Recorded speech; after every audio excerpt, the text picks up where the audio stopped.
Hello everyone, welcome to learn by YouTube channel. আজকে নিউট্রিশনের part 2 অর্থাৎ সেকেন্ড ক্লাস। আগের দিনের ক্লাসে আমি কার্বোহাইড্রেট, প্রোটিন, ফ্যাট এগুলো পড়িয়েছিলাম। আজকের ক্লাসে আমি ভিটামিন, খনিজ লবণ এই টপিকগুলো থেকে প্রশ্ন উত্তর আলোচনা করব। তো প্রথম প্রশ্নটা দেখো, খুব কমন একটা প্রশ্ন, বিভিন্ন পরীক্ষায় আসে। ভিটামিন কে আবিষ্কার করেন?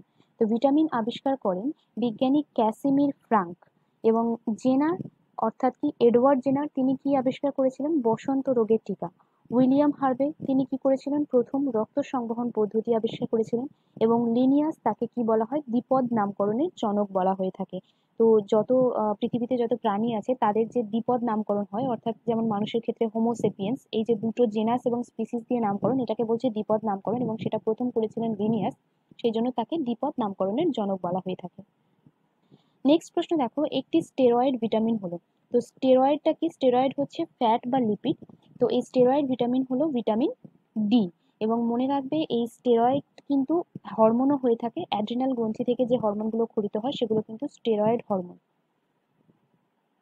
পরের প্রশ্ন দেখো, মানবদেহে সংশ্লেষিত হয় কোন ভিটামিন? তো ভিটামিন নর্মালি মানবদেহে সংশ্লেষিত হয় না, যেহেতু এক্সেপশনাল সেহেতু এগুলোই পরীক্ষার জন্য ইম্পর্টেন্ট।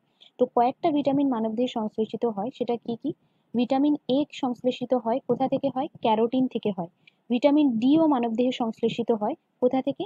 আর্গোস্টেরল থেকে এবং সূর্যের রশ্মির সাহায্যে, বা বলতে পারো সূর্যের অতিবেগুনি রশ্মির সাহায্যে। তো অনেকের মিসকনসেপ্ট থাকে যে সূর্যের রশ্মি থেকে ভিটামিন ডি সংশ্লেষিত হয়, বাট সূর্যের রশ্মি থেকে হয় না, আর্গোস্টেরল থেকে হয়, সূর্যের রশ্মির সাহায্যে।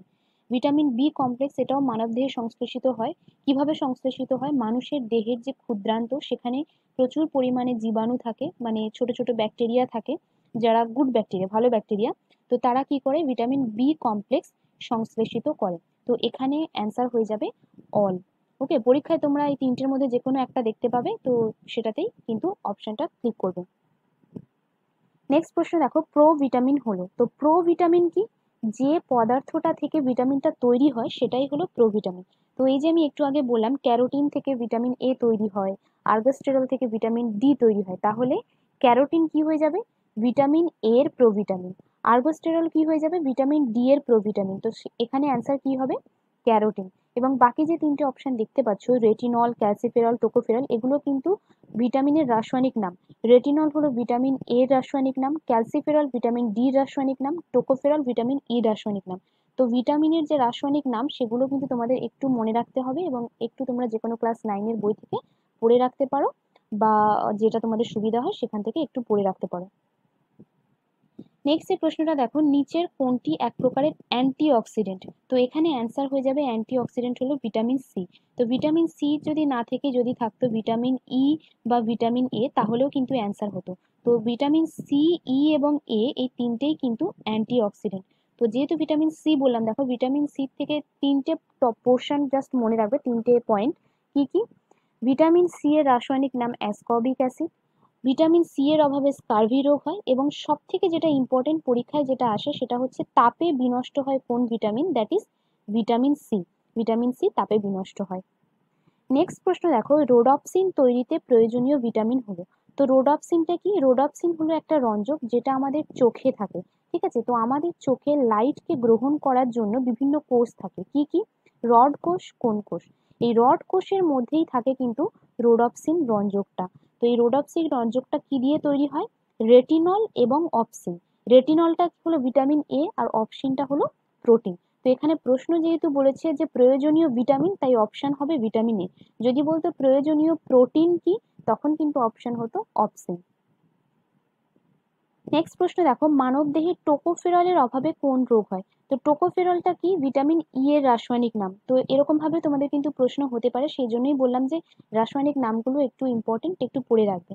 তো টোকোফেরলের অভাবে বন্ধ্যাত্ব রোগ হয়। বন্ধ্যাত্বটা কি? প্রজনন ক্ষমতা হ্রাস পায়। এবং পেলেগ্রা, বেরিবেরি, স্কারভি, এগুলো কোন ভিটামিনের অভাবে হয়? এখানে ছকে দেওয়া আছে, যেগুলো ইম্পর্টেন্ট আর কি, ভিটামিনের অভাবে কি রোগ হয়। ছকটা জাস্ট একটু দেখে নেবে, এবং যে কোনো ক্লাস 9-10-এর যে বইগুলো থাকে সেখান থেকে একটুখানি পড়ে রাখবে। তো প্রশ্ন এগুলোই হবে ভিটামিন থেকে, এর বাইরে কিছু আসবে না। নেক্সট যে প্রশ্নটা দেখো, কোন ভিটামিনে কোবাল্ট থাকে? কোবাল্ট এই যে খনিজ পদার্থ, এটা কোথায় থাকে? ভিটামিন বি 12-এ। ভিটামিন বি 12 এর রাসায়নিক নাম কি? Cyanocobalamin. সেখান থেকে মনে রাখবে যে কোবাল্ট থাকে, যেহেতু সায়ানো কোবাল বলছে, কোবাল মানে কোবাল্ট থাকে। নেক্সট প্রশ্ন দেখো, নিচের কোনটি ভিটামিন বি এর অন্তর্গত নয়? তো ভিটামিন যে B, vitamin B K B complex বলা হচ্ছে কেন? কারণ মানে ভিটামিন বি, অনেক রকমের ভিটামিন বি একসাথে নিয়ে টোটাল ভিটামিন বি কমপ্লেক্স বলছে। অ্যাপ্রক্স 12টা ভিটামিন থাকে, ভিটামিন বি2, বি5, বি8, বি9, বি7, বি12 এরকম করে। তো সবকে মিলিয়ে ভিটামিন বি কমপ্লেক্স বলছে। টোকোফেরল হলো ভিটামিন ই রাসায়নিক নাম, সো এটা হলো ভিটামিন বি এর অন্তর্গত নয়, এখানে অ্যান্সার হবে টোকোফেরল। নিকোটিনিক অ্যাসিড হলো ভিটামিন বি5 এর রাসায়নিক নাম। রাইবোফ্লাভিন ভিটামিন বি2 এর রাসায়নিক নাম। সায়ানোকোবালমিন ভিটামিন বি12 এর রাসায়নিক নাম। এবং বাকি যে কয়েকটা ভিটামিনের রাসায়নিক নাম যেগুলো ইম্পর্টেন্ট পরীক্ষার জন্য, আমি শুধু সে কটাই তোমাদের ছকের মধ্যে দিয়ে দেখিয়েছি, একটু দেখে নেবে। নেক্সট প্রশ্ন দেখো, নিম্নোক্ত কোনটি অ্যান্টিভিটামিন? তো এই অ্যান্টিভিটামিন আর সিউডোভিটামিনের কনসেপ্ট একটু বুঝে নাও।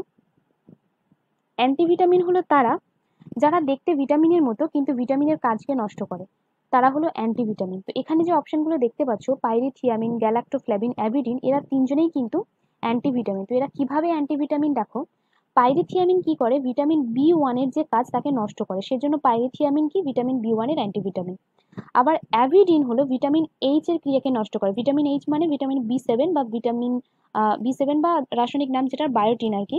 তো সেটার ক্রিয়াকে নষ্ট করে, সেজন্য কি হয়ে গেল, অ্যাভিডিন হলো ভিটামিন এইচ বা বায়োটিনের অ্যান্টিভিটামিন। তো পরীক্ষায় তোমাদের এরকমও হতে পারে যে অ্যাভিডিন হলো একটি অপশন দিয়ে দিল, অ্যান্টিভিটামিন, অ্যান্টিঅক্সিডেন্ট এরকম করে। তো সেরকম ঘুরিয়েও প্রশ্ন হতে পারে। তো এখানে অ্যান্সার হবে সবগুলোই কিন্তু অ্যান্টিভিটামিন। এবং সিউডোভিটামিন কোনগুলো? যারা দেখতেও ভিটামিনের মতো, কাজও ভিটামিনের মতো, তা কিন্তু তারা ভিটামিন নয়, সেগুলো হলো সিউডোভিটামিন বা ছদ্ম ভিটামিন। যদি একটা এক্সাম্পল দিয়ে বলি, সেটা হচ্ছে মিথাইল কোবালমিন। ঠিক আছে, তো তারা ভিটামিন বি12 এর সিউডোভিটামিন, মানে ভিটামিন বি12 এর মতো দেখতে, কাজও ভিটামিন বি12 এর মতো, কিন্তু ভিটামিন বি12 নয়, তারা হলো সিউডোভিটামিন, এবং উদাহরণ হলো মিথাইল কোবালমিন। নেক্সট প্রশ্ন দেখো, ফ্লোরিনের অভাবে মানবদেহে কি ক্ষতি হয়? তো ফ্লোরিন দাঁতে থাকে, সেহেতু ফ্লোরিনের অভাবে মানুষের দাঁত দুর্বল হয়ে পড়ে। এবং অ্যানিমিয়া তোমরা জানো যে লোহা, জিঙ্ক, কোবাল্ট এইসব খনিজ পদার্থের অভাবে হয়ে থাকে। তো এখানে অ্যান্সার হয়ে যাবে ফ্লোরিনের অভাবে মানুষের দাঁত দুর্বল হয়ে যায়। নেক্সট দেখো, দুধকে এখনো সুষম খাদ্য বলে না কেন? তো দুধকে আগে সুষম খাদ্য বলা হতো। সুষম খাদ্য কাদেরকে বলছে? যাদের মধ্যে খাদ্যের 6টা উপাদান, অর্থাৎ কার্বোহাইড্রেট, প্রোটিন, ফ্যাট, ভিটামিন, খনিজ লবণ, জল, এই 6টা উপাদান কিন্তু থাকবে নির্দিষ্ট পরিমাণে এবং সঠিক উপাদানে, মানে সঠিক পরিমাণে থাকবে, তবেই তাকে বলবে সুষম খাদ্য। তো আগে মনে করা হতো দুধ সুষম খাদ্য, কিন্তু বর্তমানে গবেষণায় দেখা যাচ্ছে যে দুধের মধ্যে যেহেতু লোহা ও ভিটামিন সি থাকে না, সেহেতু দুধকে সুষম খাদ্য আর বলা যাবে না। তো এখানে অ্যান্সার হবে লোহা ও ভিটামিন সি। এখন দুধকে তাহলে কি বলছে? এখন দুধকে আদর্শ খাদ্য বলছে। ডিমকেও কিন্তু আদর্শ খাদ্য বলছে। দুধ এবং ডিম দুজনকে এখন বর্তমানে আদর্শ খাদ্য বলা হয়। নেক্সট প্রশ্ন দেখো, অন্ত্র থেকে লৌহ শোষণে সহায়তা করে, এটা তোমাদের লাস্ট প্রশ্ন। তো অন্ত্র থেকে লৌহ অর্থাৎ এফি যে আয়নটা, সেটা শোষণে সহায়তা করে কোন ভিটামিন? সেটা হবে ভিটামিন সি। এখানে অ্যান্সার হয়ে যাবে ভিটামিন সি। তো আজকে ক্লাস তোমাদের এই পর্যন্ত। যদি ক্লাসটা তোমাদের ভালো লেগে থাকে অবশ্যই লাইক করে দিও, এবং যদি তোমাদের কিছু জিজ্ঞাসা থাকে আমাকে কমেন্ট বক্সে জানিও, এবং চ্যানেলটিকে সাবস্ক্রাইব করে রেখো। পরের ক্লাসগুলোকে ফলো করতে থাকো। Thank you class.